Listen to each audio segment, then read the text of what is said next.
warahmatullahi wabarakatuh.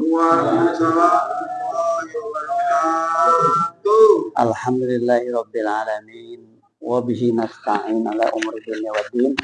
Wassalatu wassalamu ala asyrafil anbiya'i wal mursalin sayyidina Muhammadin wa ala alihi wa sahbihi ajma'in, amma ba'du. Yang sama-sama kita muliakan Bapak Wakil Ketua Pengadilan Tinggi Agama Banten, yang sama-sama kita muliakan Bapak-bapak dan ibu-ibu Hakim Tinggi Pengadilan Tinggi Agama Banten, yang sama-sama kita hormati Ibu Sekretaris dan Pak Panitra, serta seluruh pejabat struktural dan fungsional Pengadilan Tinggi Agama Banten, dan hadirin hadirat jamaah Masjid Al-Mahkamah yang berbahagia. Pada hari ini kita lanjutkan kaji kita tentang dalam kitab Asrarus Shaum pada hari ini. Pada hari ini barangkali menjadi pertanyaan dari bapak-bapak dan ibu-ibu sekalian, kenapa kok yang baca kitabnya itu beda? Kenapa? Karena yang harusnya mengajar pada kesempatan ini Bapak Kiai Haji Dr. Buang Yusuf sedang menderita sakit. Oleh karena itu pada kesempatan ini saya yang menggantikan beliau, dan kita doakan mudah-mudahan beliau diberi kesehatan segera dan pada esok hari bisa memberikan pengajian dan sekaligus tausiah di acara Nuzulul Quran. Bapak-bapak, ibu-ibu, dan saudara-saudara sekalian yang berbahagia, marilah kita memulai membaca kitab ini dengan sama-sama membaca surah Al-Fatihah yang kita hadiahkan kepada mu'alif kitab Asrarus Shaum ini, yaitu Al-Imam Abu Hamid Muhammad bin Muhammad Al-Ghazali At-Tusi Asy-Syafi'i. Mudah-mudahan Fatihah ini sampai kepada beliau dan kita semua mendapatkan manfaat dan mendapatkan ilmu daripada kitab beliau. Di samping itu juga Fatihah ini kita tujukan kepada orang tua kita, bapak ibu kita, guru-guru kita yang telah meninggal dunia.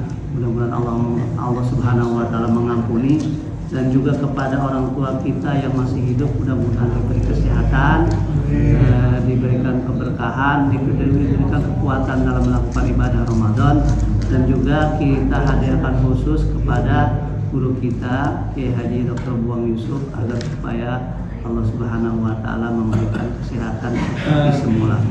Ala hadzal niyah wa kulli niyatin shalihah wa ila hadratin Nabi sallallahu alaihi wasallam. Al-Fatihah. A'udzubillahi minasyaitonir rajim. Bismillahirrahmanirrahim. Maliki yaumiddin. Iyyaka na'budu wa iyyaka nasta'in. Ihdinas siratal mustaqim. Siratal ladzina an'amta 'alaihim ghairil maghdubi 'alaihim waladdallin. Amin. Bapak-bapak, ibu-ibu, dan saudara-saudara sekalian, sekarang kita melanjutkan kajian kita pada hari ini, yaitu ada pembahasan tentang kafarat, pembahasan tentang imsak, dan pembahasan tentang fidyah. Pada hari ini kita membahas tentang fidyah, apa yang dimaksud dengan fidyah dan siapa saja yang diberikan sanksi atau berkewajiban untuk membayar fidyah. Kita mulai. Qala al-mu'allif rahimahullah wa nafa'ana bihi wa bi ulumihi wa bikum fid dharain amin.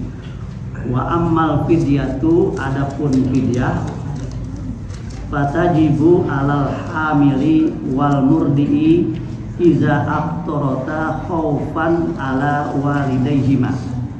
Dan sebelumnya saya mohon maaf barangkali pembacaan saya ini tidak sempurna, karena saya bilang tempo hari, karena sebagai ban serep tentu tidak lebih bagus daripada ban asli. Oleh itu saya mohon maaf. Fatajibu alal hamili, maka wajib alal hamili atas orang yang hamil, wal murdi'i, dan orang yang sedang menyusui, iza aftorota, apabila orang hamil dan orang yang menyusui itu mau berbuka puasa, khaufan ala waladaihima, karena takut atas keadaan anaknya, likulli yaumin mudahintotin limiskinin wahidin ma'al qadai, setiap hari harus memberikan 1 mud gandum bagi orang miskin bersama qada. Jadi bapak-bapak, ibu-ibu, terutama ibu, apalagi yang sedang pengantin baru, Ibu Dila, ini kalau ternyata besok hamil atau mungkin sekarang sudah hamil, kalau ibu-ibu hamil ini, kalau dia tidak puasa karena takut akan dirinya, iza aftarata khaufan ala waladaihima, kalau dia takut kepada akan berbahaya kepada anaknya, maka dia wajib membayar mud dan juga bayar qada. Jadi kan ada orang hamil nih, dia nggak puasa. Nah, tergantung niatnya dan tujuannya. Kalau dia tidak puasanya karena khawatir akan membahayakan bagi anaknya, maka wajib dua-duanya, wajib membayar qada dan wajib membayar fidyah, 1 hari 1 mud. Kemudian tapi kalau dia khawatir, ini menurut kitab lain ya, kalau dia khawatir akan dirinya sendiri, maka dia cukup membayar qadanya saja. Jadi tergantung ibu-ibu mau niatnya bagaimana. Tapi kenapa ini disebut di sini? Saya yakin bahwa kebanyakan ibu-ibu yang tidak puasa bukan takut akan dirinya, karena dirinya pasti kuat untuk melakukan puasa. Dia khawatir terhadap anaknya, takut anaknya kenapa-napa, anaknya mencret, anaknya masuk angin, maka dia berbuka puasa. Begitu Pak Kumis ya. Kalau istrinya hamil lagi kasih tahu ya. Iya. Pakai gede. Kemudian yang wajib bayar fidyah lagi wasyaikhul haramu, dan orang tua yang sangat syekh, al haramu yang tua ya, dan orang tua iza lam yasum tasaddaqa ala an kulli yaumin muddan. Tetapi berbeda dengan orang tua yang sudah tidak kuat puasa. Ada contohnya yang tidak kuat puasa di sini? Ada? Aku yang nggak kuat puasa. Pak Mansur, mungkin Pak Mansur yang udah di atas 60 boleh nggak puasa. Maka orang tua itu apabila ia tidak puasa, karena tidak mungkin lagi untuk membayar puasa karena nggak kuat lagi menahan puasa, maka dia boleh membayar sedekah 1 hari itu 1 mud. Makanya bapak-bapak, ibu-ibu dan saudara sekalian, tidak heran ketika ada orang meninggal. Kalau di kampung saya, kalau di sini nggak tahu. Kalau di kampung saya orang meninggal itu dihitung, dia selama habis nggak balik itu berapa tahun, maka dibayarkanlah fidyahnya itu selama dia hidup.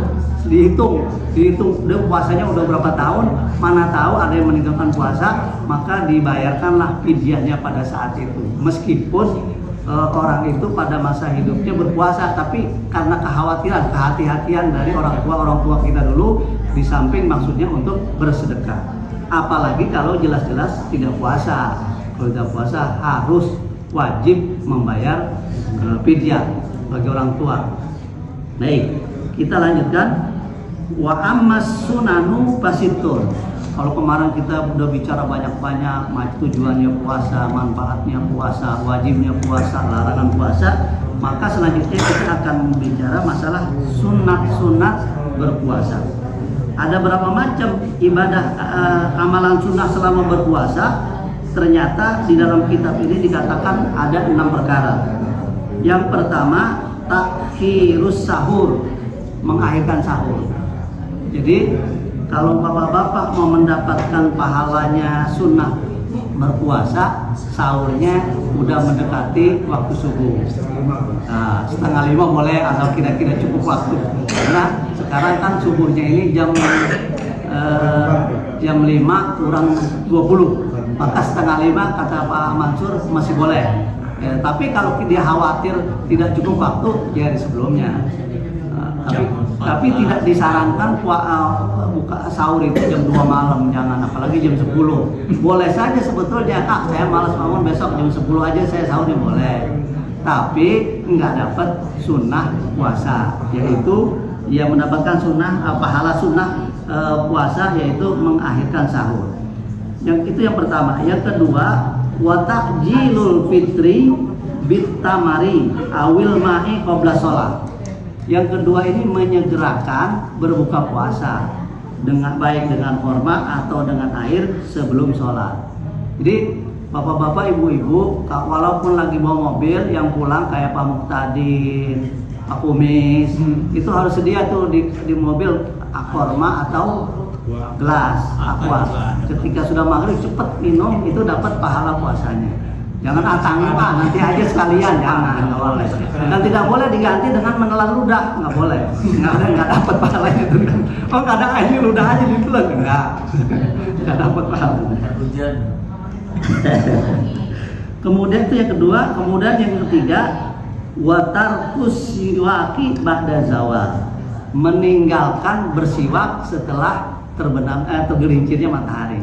Kalau masih pagi boleh bersiwak. Jadi kalau di kita ini ada nggak yang biasa siwak ya? Oh Pak ini tuh Pak Hairul tuh tiap hari bersiwak tuh ya.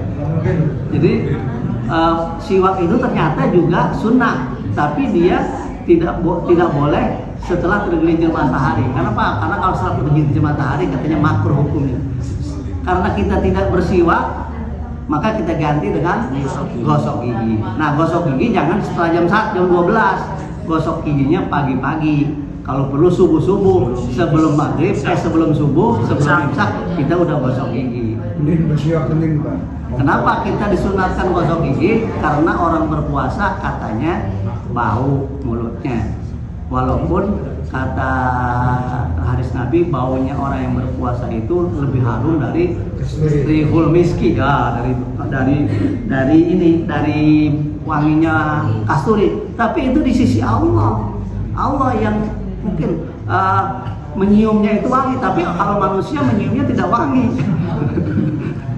Bau apa tuh? Bau makanan busuk ya. Makanya kita harus gosok gigi. Itu 3. Kemudian yang selanjutnya, wajudu fi syahri ramadhana lima sabaqa min fadailihi fi zakah. Wajud ini bersedekah ya. Bersedekah artinya kita menginfakkan harta kita, berbaik-baik sama orang, memberikan kebaikan ke orang. Contohnya memberikan buka puasa. Nah, itu adalah sesuatu yang termasuk disunahkan. Makanya bapak-bapak dan ibu usahakan kalau bisa memberikan orang berbuka puasa dengan apapun, dengan kurma jadi, dengan susu jadi, dan yang paling bagus tentunya dengan nasi, karena orang yang berpuasa itu makannya nasi. Kalau kita tidak memberikan membuka puasa kepada orang yang berpuasa ya nggak apa-apa, tapi sunnahnya nggak dapat. Kemudian yang selanjutnya wa mudarasatul Quran. Ini yang kita laksanakan. Pandin ya, apa tuh? Anderes Quran. Mudarasa itu berarti bukan hanya anderes, berusaha membaca, memahami, mentadaburi, terus kalau bisa mengamalkan. Jadi kita program Masjid Al-Mahkamah ini sudah tepat kita belajar atau mendres Al-Quran. Makanya saya mohon ini kepada ketua-ketua kloter,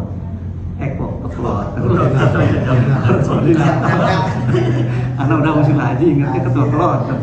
Kepada koordinator tolong diinventarisir kira-kira siapa yang belum bisa, masih belum lancar baca Qur'annya. Nanti kita kumpulkan, kita tanyakan kepada yang bersangkutan apakah mau diadakan pengajian khusus Quran di sini atau tidak. Kalau tidak semua, yang mana mau saja. Kenapa? Karena kita tuh kadang-kadang agak minder ya, agak malu hati. Kenapa? Karena di pengadilan agama ini satu-satunya instansi yang pegawainya beragama Islam seluruhnya. Tidak ada yang tidak beragama Islam kecuali yang murtad ya. Kalau kita murtad itu, tapi ketika penerimaan pasti itu beragama Islam. Makanya yang namanya orang Islam itu harus bisa baca Quran. Mungkin bapak-bapak, ibu-ibu pernah tahu penelitian seorang dokter yang Kristen ketika praktek satu-satu ditanya tentang Al-Quran, bahkan disuruh baca. Kesimpulannya bagaimana? Ternyata hanya beberapa persen saja, mungkin hanya 1% saja atau 2% saja orang Islam itu yang pandai membaca Al-Quran. Jadi nggak usah takut dengan orang Islam. Orang Islamnya banyak, tapi kitabnya sendiri nggak paham, nggak pernah baca. Baik, kemudian yang selanjutnya itu udah 5 tadi ya. Wal i'tikafu fil masjidi la siyama fil ushril akhiri wa huwa adatu Rasulillah sallallahu alaihi wasallam. Sunnah yang selanjutnya i'tikaf di masjid. Jadi bapak-bapak, ibu-ibu, kalau bisa dan kalau punya kesempatan, kita disunatkan untuk i'tikaf. Terserah di masjid itu mau ngapain, mau duduk boleh, baca Quran boleh, kalau ngantuk mau tidur juga boleh. Tapi yang penting kita ada di masjid untuk i'tikaf. Tapi i'tikaf ini harus dengan niat. Jangan kita datang aja ke masjid duduk, jangan. Kata ulama harus dengan niat. Anawaitul i'tikafa fi hadzal masjidi umpama sunnatan lillahi ta'ala. Kita niat kalau kita duduk, makanya hari Jumat pun ketika kita datang ke masjid, kita duduk, kita niat i'tikaf, maka kita dapat pahala i'tikaf. Jangan kita masuk ke masjid duduk nggak doa, jangan rugi kita. Makanya bapak-bapak, ibu-ibu saudara sekalian, ketika hari Jumat itu jam 10 udah di masjid ini hebat. Dia i'tikafnya lama. Jangan datang ke masjidnya ini sudah azan baru datang, nanti pahala i'tikafnya nggak dapet. Nyindir dikit ya. Hal-hal yang dan sangat disunahkan i'tikaf itu pada 10 hari terakhir, dan itu yang dilakukan oleh Rasulullah SAW. Kita ini mungkin susah ya, jarang. Saya ada di masjid saya di dekat rumah saya, namanya Masjid Harapan Kitab. Itu hanya satu yang diacarakan satu malam di masjid, salah satu juga di masjid Islamic Center itu satu malam itu ramai, ada yang ceramah, ada yang doa, tapi satu malam. Tapi yang disunatkan itu adalah usyurul akhir, 10 hari terakhir. Insya Allah 10 hari terakhir. Kenapa? Karena janji Allah bahwa 10 hari terakhir itu insya Allah dapat Lailatul Qadar. Bapak-bapak, ibu-ibu dan saudara sekalian yang berbahagia, ada satu ulama saya pernah dengar ceramahnya, malam Lailatul Qadar kalau kita sholat jamaah Isya saja, maka insya Allah kita mendapatkan Lailatul Qadar. Man sholal isya'a fi jama'atin adrokaha. Barang siapa yang sholat Isya dalam berjamaah, maka insya Allah dia akan mendapatkan Lailatul Qadar. Maka bapak-bapak ibu sekalian, jangan sampai sembahyang Isyanya itu di rumah, nanti nggak dapat Lailatul Qadar. Rugi kita kalau nggak dapat Lailatul Qadar. Tidak Lailatul Qadar. Jadi artinya kalau kita apalagi rugi kita kalau hanya sholat Isya saja. Makanya Lailatul Qadar itu harus juga dilakukan dengan yang lain, sholat tarawih, baca Quran dan sebagainya. Maka tidak heran kalau di Yaman, saya dengar cerita di Yaman, bahwa 10 hari terakhir itu rumah itu sepi, yang ramai itu di masjid, yang ramai itu di musola. Baik, kemudian bahwa adatu Rasulullah sallallahu alaihi wasallam kana iza dakhala ashrul awakhiru toyal firasya wasaddal mizaro wada'aba wa'ad'aba ahlahu. Rasulullah sallallahu alaihi wasallam kalau sudah masuk 10 hari terakhir, toyal firas, dia tidur, kasurnya itu digulung oleh dia nggak mau tidur lagi waktu itu. Kalau dulu Rasulullah kan nggak pakai kasur kali ya paling tidak lah. Kalau dulu Rasulullah tidurnya di pelepah korma, maka pelepah kormanya itu digulung. Nah kita juga kalau mau meniru Rasulullah begitu, jauh-jauh dari tempat tidur pada 10 hari terakhir. Kemudian wasadal miksaro, dan menguatkan sabuk, menguatkan ikat pinggang, nggak banyak makan lagi, karena kalau kita di dalam masjid i'tikaf itu perutnya kenyang, ngantuk. Makanya kurangi makannya pada saat iktikaf sehingga kita tidak ngantuk. Wa'ad aba ahlahu, dan mengajar atau memberi pendidikan pelajaran kepada keluarganya. Ai adamun nasoba fil ibadati, artinya yaitu adamun nasma berlama-lama barangkali ya, selalu beribadah. Izbiha Lailatul Qadri, mana tahu pada saat itu adalah malam Lailatul Qadar. Wal aglabu annaha fi autariha, dan yang paling utama bahwasanya itu adalah mencari kebahagiaan. Wa asbahal autaru lailata ihda wasalasin wa homsin wasabin. Jadinya yang lebih utama itu kita jaga-jaga, jangan kemudian kita katanya ada yang bilang bahwa malam Lailatul Qadar itu malam ke-27. Jangan kita tunggu malam 27 saja, tapi kalau disunatkan di sini disunatkan menunggu pada hari-hari yang ganjil. Malam 21, malam 23, malam 25, malam 27. Kalau puasa kita 30 hari berarti malam 29. Bapak-bapak, ibu-ibu dan saudara-saudara sekalian yang berbahagia, saya kira itu saja kaji kita sampai saat ini. Mudah-mudahan ada manfaatnya. Mudah-mudahan apa yang saya sampaikan memenuhi maksud daripada guru kita. Artinya walaupun tidak sempurna, insya Allah kita mengaji di tempat ini dicatat oleh Allah Subhanahu Wa Taala sebagai pahala dari Allah Subhanahu. Wassalamualaikum warahmatullahi wabarakatuh. Waalaikumsalam.